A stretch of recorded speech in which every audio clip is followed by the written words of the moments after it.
আজকে আপনাদের সাথে স্পেশাল একটা রান্নার ভিডিও শেয়ার করব। যে রান্নাটা আমি জীবনের প্রথম করলাম, সরি প্রথম না, দ্বিতীয়বার রান্না করছি। তো এর আগে রান্না করে শ্বশুর বাড়ির লোকদেরকে খাওয়াচ্ছি, আর এবারে রান্না করে বাপের বাড়ির লোকদেরকে খাওয়াবো। তো হ্যালো এভরিওয়ান, আসসালামু আলাইকুম, সবাই কেমন আছেন? তো আমার স্পেশাল রান্নার জন্য প্রথমত আমি আমার স্পেশাল ফ্রাই প্যানটা নিয়ে নিলাম। আমার আব্বু এই ফ্রাই প্যানটা আনার পর এটার মধ্যে আর কখনো রান্না হয় নাই। আজকে আমি এটার মধ্যে রান্না করে উদ্ভাবন করব। ফ্রাই প্যানটা কিন্তু অনেক বড়, প্রায় 2 কেজির উপরে। বিরিয়ানি, খিচুড়ি, কাচ্চি, পোলাও যাই বলেন না কেন সব রান্না করা যাবে। তো আজকে আমার স্পেশাল রান্নাটা হবে কাচ্চি বিরিয়ানি। কারণ আজকে আমরা সব বোনেরা এবং বোনের হাজবেন্ডরা, বাচ্চা কাচ্চারা সবাই আমরা আমাদের বাপের বাড়িতে আসছি।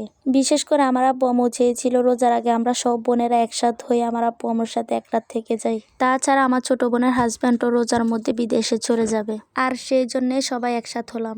আর যেহেতু সবাই একসাথ হলাম, তাই ভাবলাম একটা ছোটখাটো পিকনিক হয়ে যাক। তাছাড়া সবাই আমার ভিডিও দেখে আমার হাতের কাচ্চি বিরিয়ানি খেতে চেয়েছিল। কি আর করবো, সবার জন্য কাচ্চি বিরিয়ানি রান্না করার জন্য লেগে পড়ছি। তো কাচ্চি বিরিয়ানি রান্না করার জন্য সবার প্রথমে আমি চাউলগুলো সিদ্ধ বসিয়ে দিলাম। এরপরে চাউলের মধ্যে রং, এলাচ, তেজপাতা, লবণ, তেল এগুলো দিয়ে দিলাম। পরে একটু নেড়ে ছেড়ে ঢাকনা দিয়ে রাখলাম। ওইখান দিয়ে চাউল সিদ্ধ বসিয়ে দিয়ে এইখান দিয়ে আমি মাংসগুলো মেরিনেট করে নিচ্ছি। কাচ্চি বিরিয়ানির জন্য আমরা যে মাংসগুলো নিলাম এগুলো হচ্ছে সোনালী মুরগির মাংস।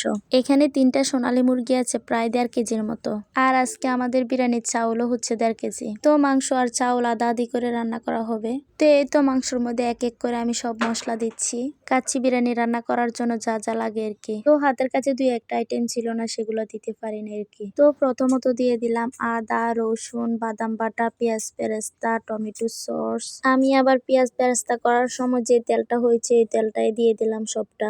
এরপরে লিকুইড দুধ, কাচ্চি বিরিয়ানির প্যাকেটের মশলা, গোটা মশলা। এরপরে আমাদের ঘরের মধ্যে যে মশলা করা আছে ওইখান থেকে আবার 2 চামচ দিয়ে দিছি। কারণ কাচ্চি বিরিয়ানির প্যাকেটের যে মশলাগুলো আছে ওইটা দিয়ে প্রায় 1 কেজির মতো রান্না করা যাবে। কিন্তু যেহেতু আমরা 1.5 কেজি পরিমাণে রান্না করতেছি, সেই জন্য আমাদের ঘরের যে মশলা আছে ওইখান থেকে কিছু পরিমাণে দিয়ে দিলাম। তো সবগুলো মশলা দিয়ে আমি মাংস আর মশলাগুলো ভালোভাবে মেখে নিচ্ছি, যাতে করে মশলা আর মাংসগুলো ভালোভাবে মিক্সড হয়। এখান দিয়ে আমি আবার লবণ আর চিনি দিতে ভুলেই গেছি। পরে লবণ আর চিনি দিয়ে আবার একটু মেখে নিলাম। এরপরে ঢাকনা দিয়ে একটু রেস্টে রেখে দিলাম। এখান দিয়ে আবার বিরিয়ানির মধ্যে যে আলুগুলো দেওয়া হবে ওই আলুগুলো একটু বেজে নিলাম। এরপরে চাউলগুলো প্রায় আধা সিদ্ধ হয়ে গেছে, তাই আমি চেখে নিচ্ছি। চাউলগুলো কিন্তু আধা সিদ্ধ হতে হবে, বেশি সিদ্ধ হলে চলবে না। বাকি যতটুকু সিদ্ধ হওয়ার দরকার ওইটা দমের মধ্যে হয়ে যাবে। এরপরে আমি একটু আটা মতে নিচ্ছি, কারণ আটাটা দিয়ে পাতিলের চারদিক বন্ধ করে দিতে হবে। এই তো এখান দিয়ে আবার মাংসের মধ্যে চাউলগুলো ঢেলে দিচ্ছি। এরপর বেজে রাখা আলুগুলো সুন্দরভাবে সাজিয়ে দিচ্ছি।